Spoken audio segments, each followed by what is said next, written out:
Hey folks, Rob Daniels here for the movie, TV, and video game soundtrack program Visions in Sound. You can find me every Saturday morning, 12 to 2 a.m. on Mix 98.5. And if you miss the show, which is bound to happen, then what you can do is you can try to find me on visionsinsound.ca. Well, here we are. Oh, by the way, this is Gimli. He's the show cat. He's been with this show, 18 of the last 25 years of Visions in Sound? That's a long time there, buddy. Anyway, this week is week 48. Yes, we're getting even closer to week 52, which will then signal the end, sort of this journey to 25 years of Visions in Sound. So with that in mind, this week, you haven't guessed already, is May the 4th. And what is May the 4th? Why, it's Star Wars Day. Or May the 4th be with you. In either case, I'm going to be presenting something related to Star Wars. Yeah. Which means I have to talk about John Williams. Why am I hesitant about John Williams, you say? How can I put this? A number of years ago, about 6 years ago, I tried to make an appeal to get I tried to go through regular channels to get an interview with. Okay, let me go back. Let me go right back to the beginning. I was coming up on 1,000 shows, and I wanted to make the show an event. So what I did is I asked my friend Eric Woods if he would help me put together a video to appeal to John Williams. So he did.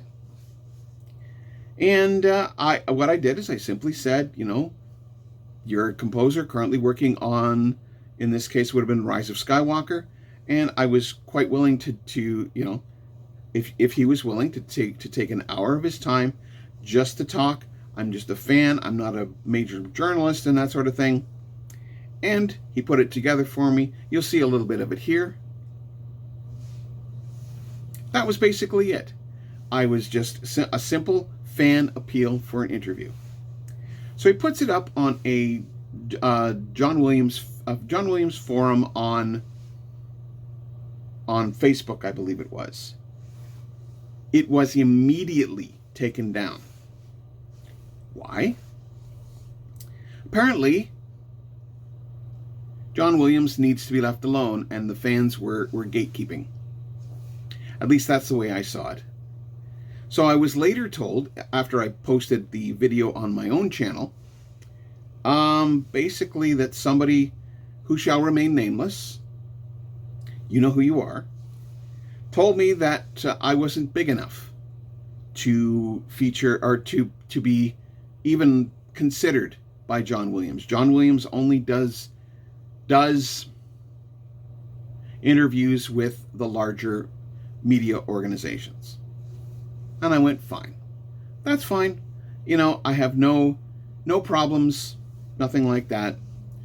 So it surprised me that a couple of people have asked me, well, why don't you like John Williams? And I'm going, well, it's not that I don't like John Williams. It's just that I think that there are other composers out there that are worthy of your attention as well. I mentioned John Williams, Hans Zimmer, James Horner, all the big ones that everybody talks about, but there are so many others out there. So, this leads me back to Star Wars Day.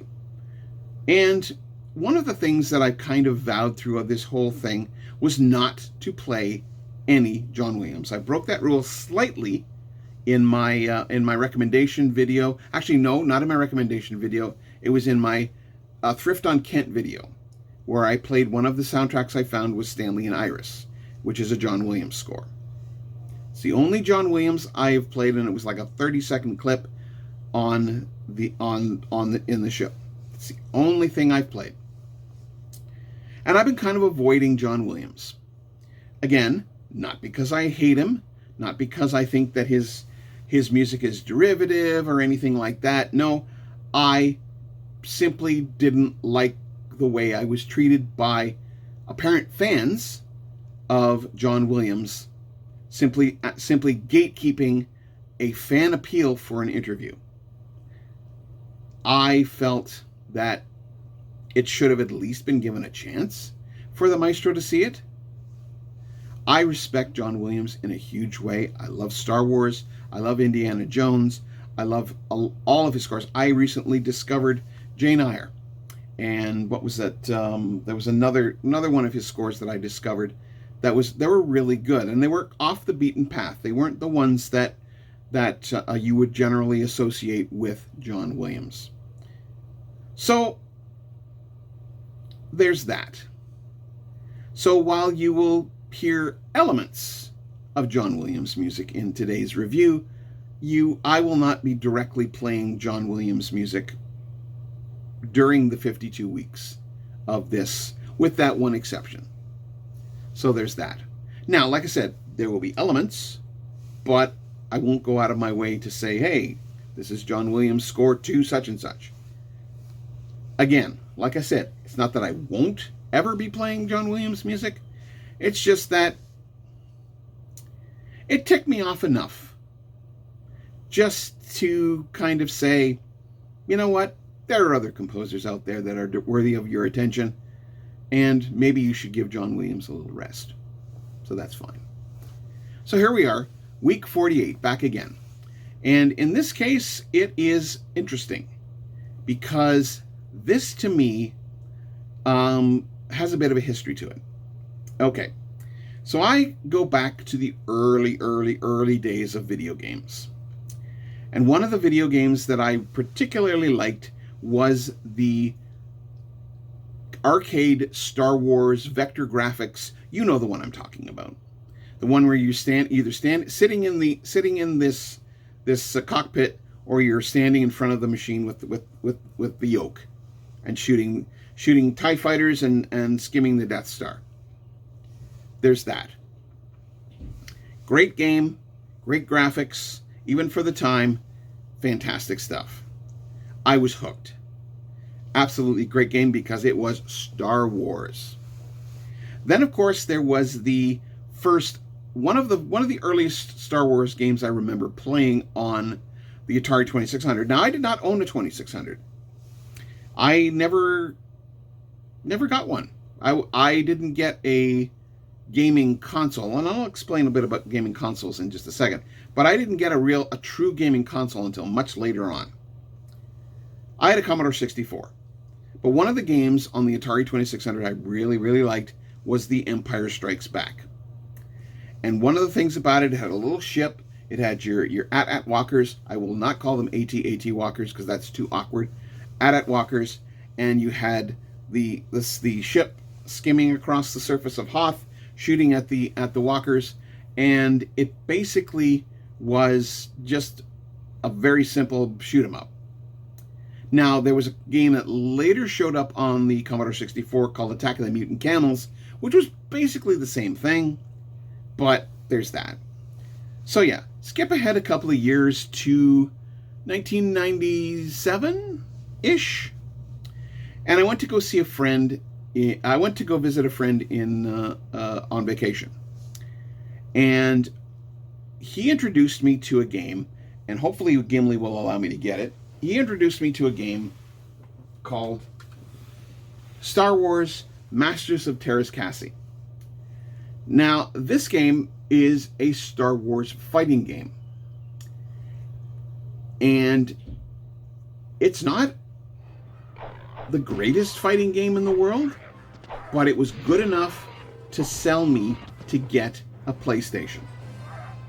So this starts the whole how can I put it? This starts the whole console snob era for me. I was a huge console snob for a while. PC gaming wasn't doing it for me, and 1997, the PlayStation comes along, and it's perfect. It's got all it's got the greatest games that I've ever played.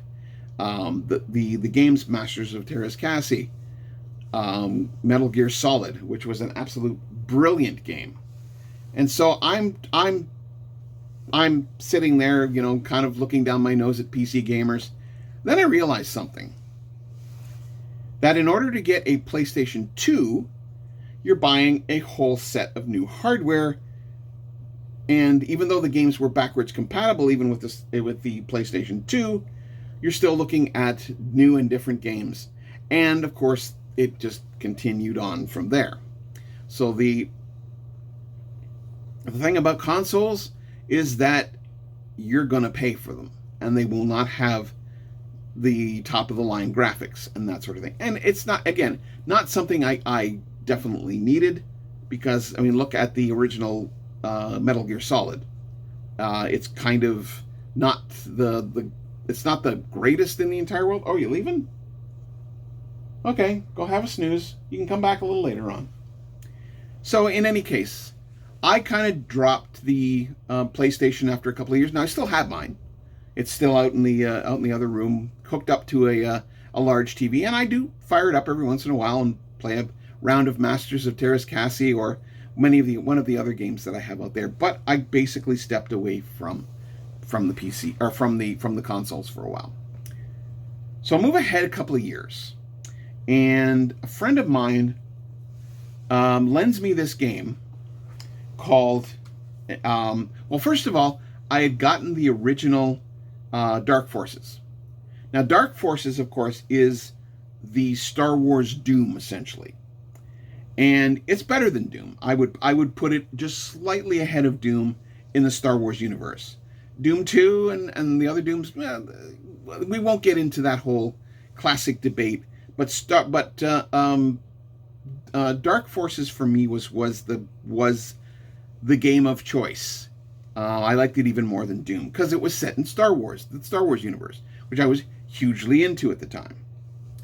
So jump ahead a couple of years from there, and there was a sequel called Jedi Knight, and it's the live action cutscenes, and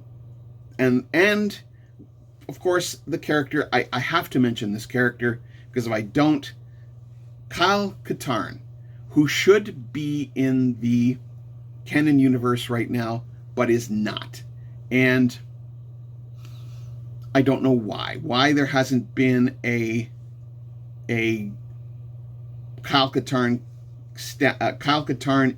why Kyle Katarn has not become a character in the current Star Wars universe is kind of strange. But you know what? I'm not even going to worry about it because he's in the first game, he's in the second game, and he's in my absolute favorite Star Wars game, at least in 2002 to recent. I can still play this game on a Windows 10 machine. Now, whether Windows 11 will accept it, I haven't gotten that far yet. But here we are. This is Jedi Outcast from 2002. This is an awesome game. And if I have game footage, I will put it up. This is an awesome game. If you have not played this, you're missing out. This is Raven Software. This is the pinnacle, in my opinion, of lightsaber combat. It starts off slow, and it makes you work for your lightsaber and that sort of thing. But it's a fun game. It actually has you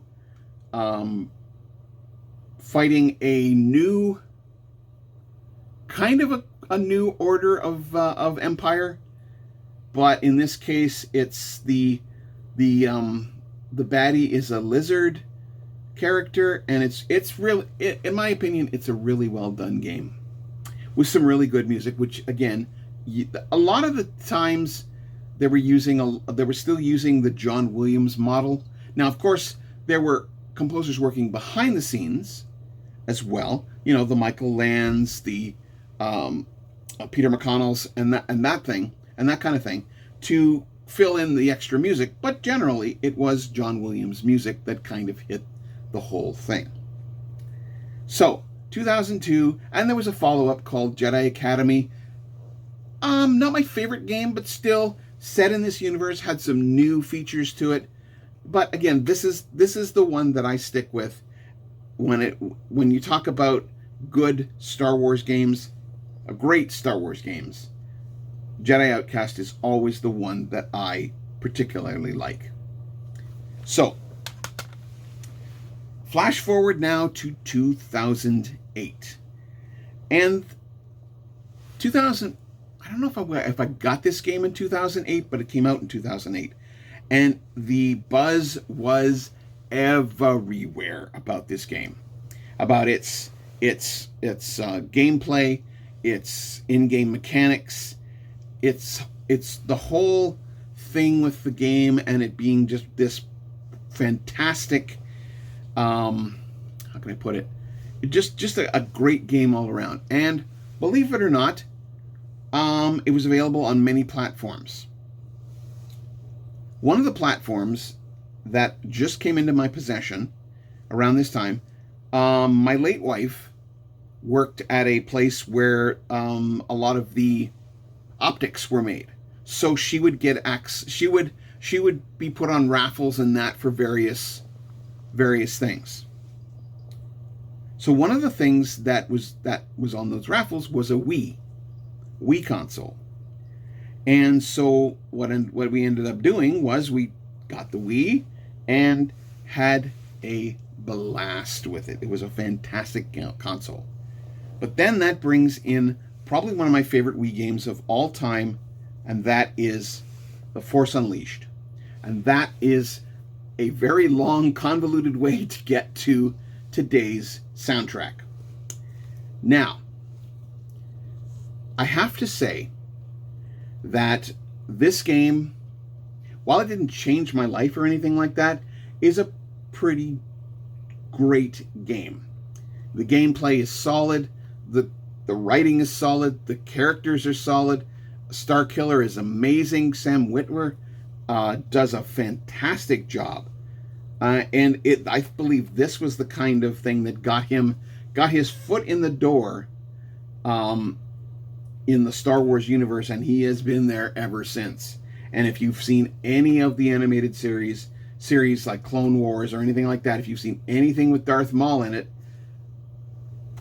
post Phantom Menace, he's provided the voices. So there you go. Force Unleashed. So that leads me to the next thing. I did an interview with the What? Yes, I did. I did an interview with the composer. I did an interview with the composer Mark Griskey. Now, Mark was fantastic to talk to. I'm really glad. But one of the things about this interview, and the thing that I actually got in contact, I can't remember if they got in contact with me or I got in contact with them. Either way, I come home one day and there's this package, and it's stamped with the LucasArts logo. I am absolutely over the moon with this particular package. So there wasn't much in the package, but what was in there was awesome. First of all, I opened the package and found this. This is a book on the actual game of The Force Unleashed. This has a little bit of everything in it. It talks about the story, it talks about the technology, it features the characters. It's a wonderful little booklet that I've cherished ever since I got it. It is a really neat. It's definitely a promotional material, essentially. So the next thing I found in here was this simple white envelope. Now you obviously know what this is. This is a little envelope for a disc, and on the disc is selections from the soundtrack of The Force Unleashed by Mark Griskey. This is awesome. And to say that I was absolutely floored when I received this would be an understatement. So I have to honestly say that in all of this, one of my favorite soundtracks when it comes to one of my favorite soundtracks when it comes to the world of the video games of Star Wars, that's this fantastic little white envelope that has this little bit of Star Wars gold in it. Now, again, the music is done by Mark Griskey, but the opening title is composed by a man named Jesse Harlan, who's also worked a lot in the Star Wars universe, and you'll hear his name come up a couple of times over the years. But Mark Griskey did the main bits of music here, and I'll often say this: he is channeling his inner John Williams. There is some really great stuff on here. Now, here's what I am going to try. Because, how can I put this? Because Star Wars is owned by Disney, and because there is a possibility that when I put music up on this video, I won't play like large sections of music, but when I put music, it might be taken down, or I might have to remove it because Disney and Lucasfilm are being Disney and Lucasfilm, covering their butts. So far, in the 48 videos the 48 weeks of videos that I've been doing, only one video I've had to make a major change to, and it was a simple thing, and that's all. So this is what I'm concerned about. I mean, Civi 11 was very careful when he put stuff up on his game reviews of of Jedi Knight and Jedi Outcast and that sort of thing. So yeah, there's that. So just be aware that you may not be hearing the music, and the video might be a little bit different. So with all that in mind, I'm putting down, and I'm simply going to say, have a listen to this opening title. I think it's brilliant.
So there you go. A little bit of the opening title of this particular soundtrack. Now, there's also a plethora of other great tracks on here, and they do use a little bit of the John Williams music, the Force theme, the Imperial March, that kind of thing. But they use it in interesting ways, and I'll play that here.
So with that in mind, I'm hoping that you're going to have a fantastic day, because I know that I may not necessarily be watching Star Wars, but I may actually take a bit of time and enjoy myself and maybe place a little bit of either Jedi Outcast, or I do actually have a version of Force Unleashed on PC, but I also have it on definitely on the Wii. Now the Wii still works, so there's that.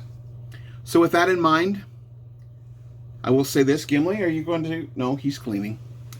Gimli's cleaning back there. I don't know if you can see him, but he's cleaning back there in any case. So I will simply say, like, share, and subscribe. And if you're interested in any of the film, television, or video game music that I play on my show, by all means, check out my show every Saturday morning. It's Visions in Sound, every Saturday morning, 12 to 2 a.m. Eastern Time on Mix 98.5. You can also try my website if you missed the show at visionsinsound.ca. I am on Blue Sky these days at visionsinsound.bsky.social. I can also be found on Good Pods, a downloadable app for your phone or other type devices. And I can also be found on many of the other podcatchers out there, including the likes of Apple Music. Now, I know we're all in weird times right now, so if you're having trouble, please call 911 for immediate help. You can also text or dial 988 for the Suicide Crisis Helpline. You can try 1-844-HERE247 or HERE247.ca. They all offer ways of getting help if you or someone you know may be suffering from mental health issues. So, it's May the 4th, so may the 4th be with you. I'm Rob Daniels. We'll see you next time. Bye for now.